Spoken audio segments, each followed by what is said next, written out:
지금 우리는 마치 사망의 음침한 골짜기를 지나는 것 같은 불안과 두려움이 우리나라를 비롯해서 전 세계를 짓누르고 있습니다. 정말 이렇게까지 해야 하는가 하는 의구심이 들 정도로 공포감과 두려움에 휩싸여 있습니다. 코로나19로 인해서 발생되는 문제가 한두 가지가 아닙니다. 정치, 경제, 사회, 문화, 교육, 거기에 우리 종교생활, 신앙생활까지도 같이 어려움을 당하고 있습니다.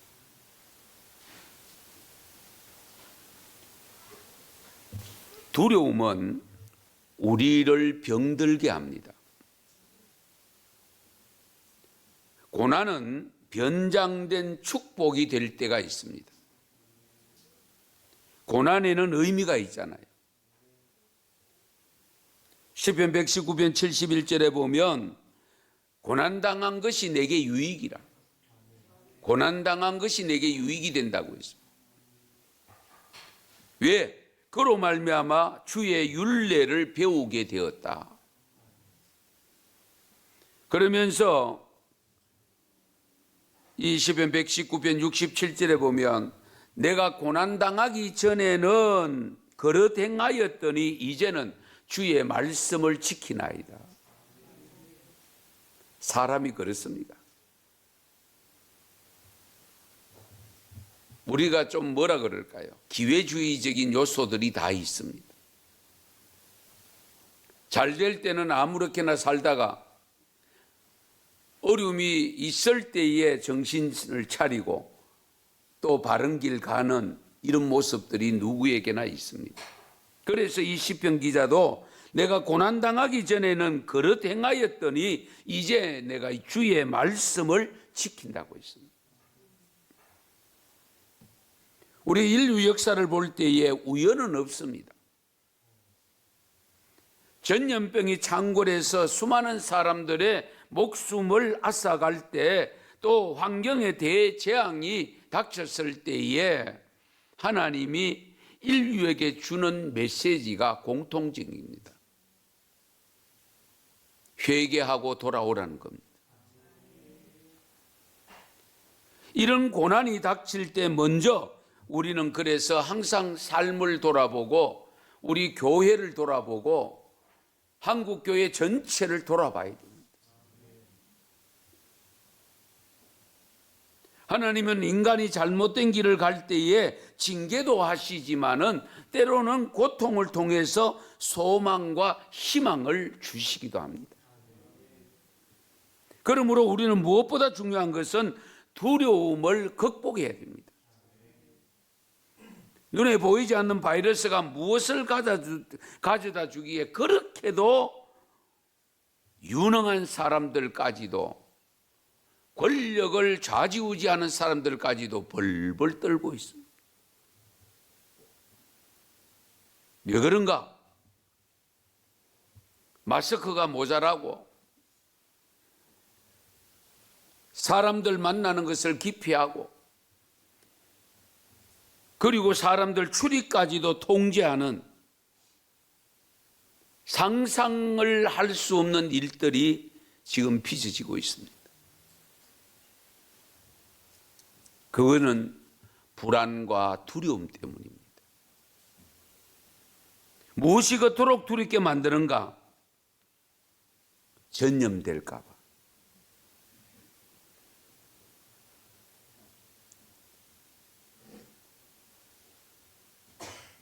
오늘 새벽 기준으로 전 세계가 감염된 자가 얼마냐? 15만 1112명으로 나타났습니다. 우리나라는 8086명입니다. 전염되는 것이 왜 그렇게도 무서운가? 혹시라도 죽음을 가져올 수 있기 때문입니다. 맞습니까? 아닙니까? 코로나로 인하여 죽은 사람이 몇 명인지 아시죠? 우리나라는 72명이고요. 세계의 사망자는 5,617명입니다. 그런데 저는 한 가지 아이러니컬한 것이 늘 뇌리에 남아 있습니다. 이상하게도 전쟁에 대한 두려움은 제대로 갖지 않는 것 같거든요. 미사일을 쏴가 올리고 쏘서 올리고 있는데도 불구하고 전쟁에 대한 두려움은 별로 갖지 않는 것 같습니다.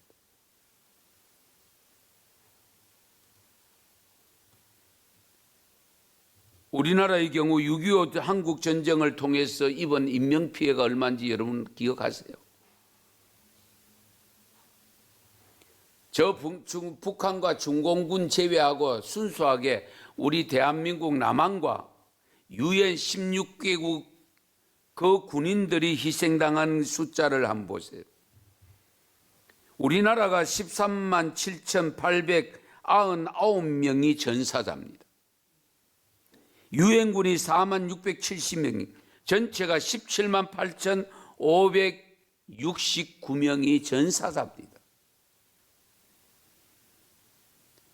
부상자가 우리나라 45만 742명이고 유엔군이 10만 4,280명으로 전체가 55만 5,022명입니다.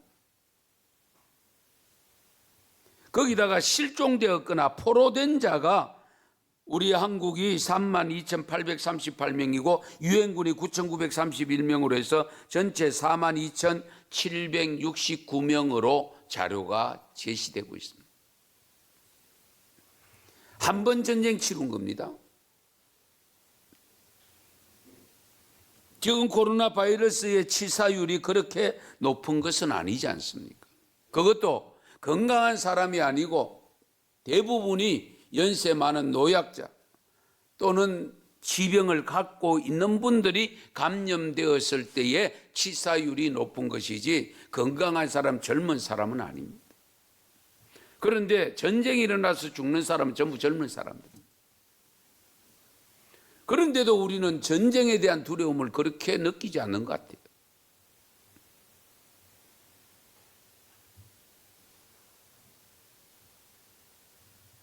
물론 일어날 확률이 높지 않아서 그런지는 모르겠습니다만은 어떤 이유로든 너무 심한 우리의 불안감과 두려움을 극복할 수 있는 방법은 없을까? 가장 좋은 방법은 이 코로나의 19에 해당되는 병균이 발생되지 않도록 할 수 있으면 좋은데 그거는 지금 원인조차도 모릅니다. 어디에서 왜 발병되는지를 모릅니다. 그렇다면 발병했을 때에 퇴치할 수 있는 약이 개발되는 것인데 그 약도 아직 백신도 아직 정확하게 나타나 있지 않습니다. 하지만 우리가 일상적인 생활에서 이 코로나와 같은 두려움 외에도 일상생활에서 수시로 찾아오는 두려움들이 많이 있잖아요. 정도의 차이가 있을 수는 있겠습니다만은 솔직히 다른 사람이 안 걸리면 나는 아니니까.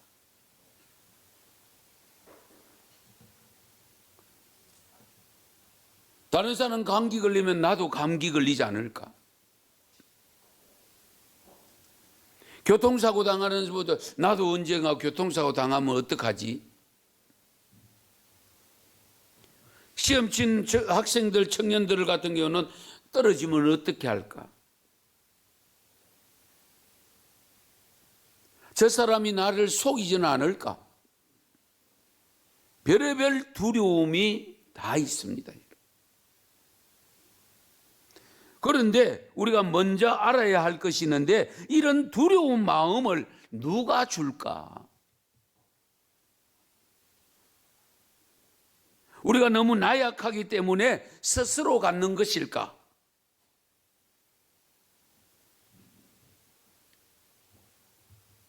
디모데후서 1장 17절에 해답을 주고 있습니다. 하나님이 우리에게 주신 것은 두려워하는 마음이 아니요 오직 능력과 사랑과 절제하는 마음이니. 결국 하나님은 우리에게 사랑의 마음을 주시고 능력의 마음을 주시고 절제의 마음을 주신다면 결국 이 불안감을, 두려움을 주는 것은 누구냐? 사탄이라는 겁니다. 사탄이 우리에게 불안감을 주어서 하나님을 불신하게 만들기도 하고 사람을 불신하게 만들기도 하고 여러 가지로 두려움에 휩싸여서 우리 스스로가 병을 얻게 만들어서 우리로 하여금 스스로 죽게 만드는 겁니다.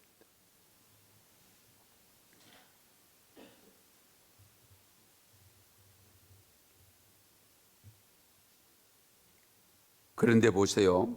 하나님이 우리에게 주시는 것은 두려운 마음이 아니고 능력의 마음, 사랑의 마음, 절제하는 마음이라고 했는데 두려움을 극복할 수 있는 구체적인 방법이 오늘 읽은 본문 말씀에 제시가 되고 있습니다. 오늘 본문 말씀 어려운 내용 없습니다. 언제인지는 정확하게 모르지만은 한 번은 예수님이 갈릴리 바닷가에서 군중이 몰려올 때에 배에 타고 설교를 합니다. 설교를 하고는 해가 뉘엿뉘엿 서산으로 질 때에 예수님께서 야 반대편으로 가자 그러면서 배를 항해하기 시작하고 거기에 모였던 군중들을 뒤로 하고 그들은 집으로 돌아갔겠죠. 온종일토록 설교를 하고 군중들의 치유를 하고 하는 이런 과정을 겪으면서 예수는 피곤했겠죠. 예수는 배에 가서 주무시고 그러는 사이에 풍랑이입니다. 여러분 바다 날씨는요 순식간입니다. 밤 사이에 나빠졌다가 좋아졌다가 합니다. 변덕이 심합니다.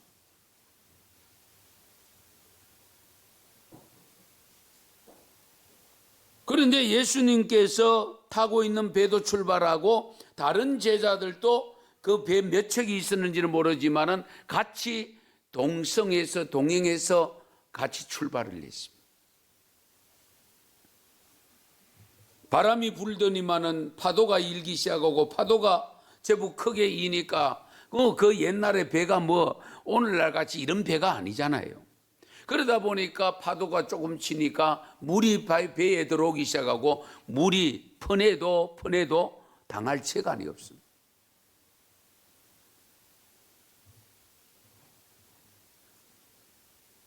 이것은 마치 지금 코로나 바이러스의 거센 풍랑이 일어나 거대한 중국을 휘청거리게 하고 대한민국 코에 이 광풍이 불어오므로 온 백성에게 5,200만이 두려움에 떨게 만들고 경제적 파산을 가져오는가 했더니 이제 결국은 전 세계에 퍼져나가서 거기야 세계보건기구 WHO에서 지난 11일에 세계적 대유행병이라고 하는 팬데믹이라고 하는 것을 선포를 합니다. 감염된 환자가 발생한 나라가 110여 개의 나라가 됩니다.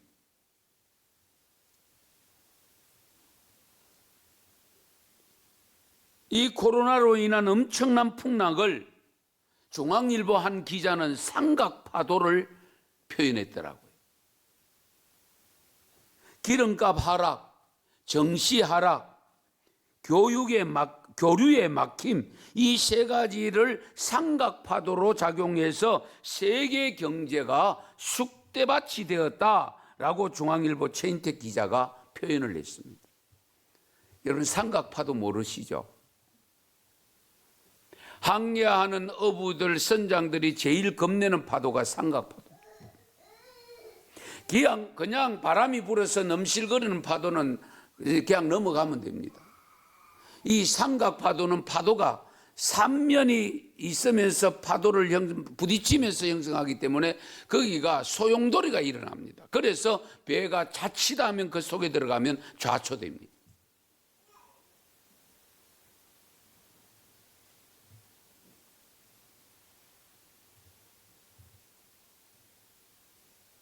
이와 같은 풍랑에 처한 우리가 극복할 방법이 없을까?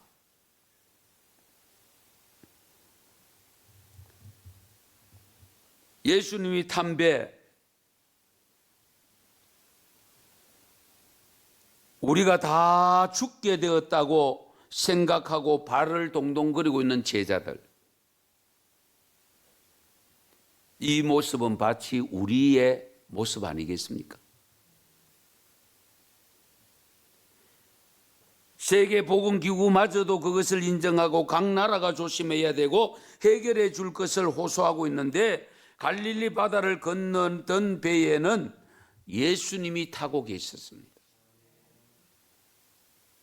그렇게도 거세게 부는 바람이, 높이 일렁이는 파도와 바닷물이 배에 들어와서 출렁거리고 있는데도 불구하고 예수님은 배 고물에서 주무시고 계셨다라고 기록합니다. 고물, 엿장수에게 엿바꿔 먹는 고물이 아닙니다. 여러분, 배를 보시면 맨 앞쪽에, 배 후미가 아니고 맨 선수 앞쪽에 있는 그것을 고물이라고 합니다. 예수님께서 그 앞에 가서 주무시고 계신다. 저는 이 성경을 보면서 예수님이 과연 주무셨을까? 왜냐하면 제가 배를 좀 타봤기 때문에 압니다. 이 정도 바닷물이 넘쳐서 배에 들어와서 출렁일 정도가 되면 잠 못 잡니다. 만약에 잠자는 경우가 하나 있습니다. 멀미가 너무 심하면 잠을 청해냅니다. 잠을 자는 동안에는 멀미가 안 나거든요. 차멀미 하시는 분도 마찬가지입니다. 잠을 청해서 잠을 주무시면 멀미를 그 순간만 안 합니다. 그런데 예수님께서 자는 척 했었을까 하는 것은 모를 일입니다만, 제가 보기에는 너무 피곤해서 주무실 수도 있고 육신으로 오시기 때문에 멀미가 일어나서 멀미 때문에 주무실 수도 있기는 합니다만, 하여튼 이 제자들이 자기들이 하다가 안 되니까 예수님을 깨우러 갔습니다.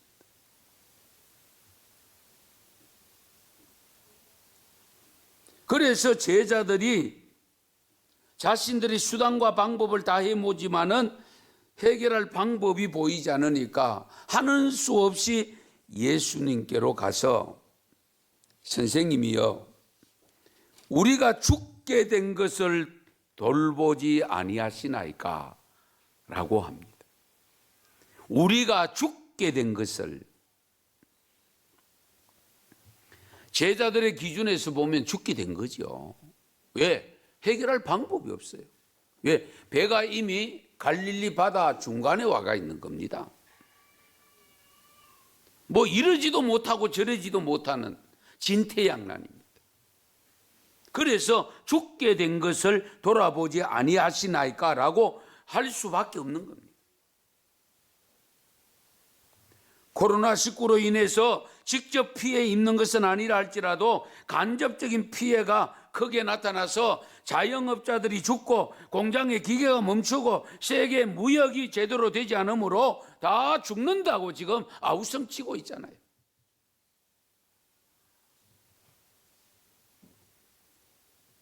이런 상황에서 예수님을 깨웠는데, 일어나신 예수님이 거세게 불고 있는 바람을 꾸짖으시고 바다도 꾸짖으셨다라고 기록합니다. 잠잠하라, 고요하라. 그러니까 바람이 잔잔해지고, 바람이 잔잔해지니까 파도는 자연스럽게 잔잔해지는 겁니다. 지진이 일어나서 해일이 나거나 쓰나미가 밀려오는 그런 파도 같으면 몰라도 대부분의 파도는 바람이 일면 파도가 일게 되어 있습니다. 바람이 잔잔해지면 파도도 잔잔해집니다.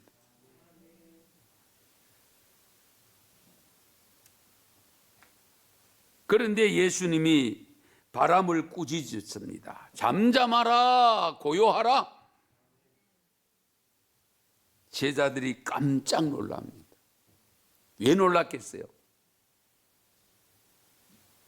예수님의 말씀이 떨어지기가 무섭게 바람이 잔잔해지고 파도가 잔잔해지거든요. 그래서 제자들이 깜짝 놀라면서 한편으로는 또 두려운 마음으로 서로의 얼굴을 쳐다보면서 저분이 누구시지? 참 가관이죠. 제자로 부름을 받아서 같이 동행을 하고 있고 동고동락하는 삶을 시작한 지가 언젠데 우리가 죽게 된 것을 돌아보지 아니하니까 라고 깨워놓고는 우리 예수님께서 바람을 잔잔케 하고 파도를 잔잔케 하고 나니까 이들이 생각해 저분이 누구지? 이러고 있으니 가관 아닙니까? 우리가 정말 두려워해야 될 것은 마태복음 10장 28절에 말씀합니다. 몸은 죽어도 영혼은 능히 죽이지 못하는 자들을 두려워하지 말고 오직 몸과 영혼을 능히 지옥에 멸하실 수 있는 이를 두려워하라. 우리의 몸과 영혼을 지옥에 보낼 수 있는 분이 누굽니까? 하나님이잖아요. 하나님을 두려워해라. 지금 겪고 있는 크고 작은 풍랑 그것 때문에 두려워하지 말고 정말 내가 하나님 나라에 들어갈 수 없지는 않을까? 그걸 두려워하라는 겁니다. 히브리서 4장 1절에 말씀합니다. 그러므로 우리는 두려워할지니 그의 안식에 들어갈 약속이 남아 있을지라도 너희 중에는 혹 이르지 못할 자가 있을까 함이라. 이 히브리서 기자는 나름대로 안식에 영원한 천국에 들어갈 약속을 받아서 간다 할지라도 너희 준들 중에 혹 들어가지 못할 자가 있을까 두렵다. 두려움을 극복하는 힘은 예수님이 달려 돌아가신 십자가입니다. 풍랑을 만났을 때 반드시 이 십자가를 붙잡고 그 십자가를 겁없이 두려움 없이 지고 갔었던 주님이 3일 만에 부활하셔서 늘 우리 곁에 계시는 그 주님을 흔들어 깨우고 그리고 그분을 잡고 가면 여러분의 인생의 어떤 풍랑도 잔잔케 되어져서 우리를 안전한 폭으로 인도해 가실 줄 믿으시기 바랍니다. 기도드리겠습니다.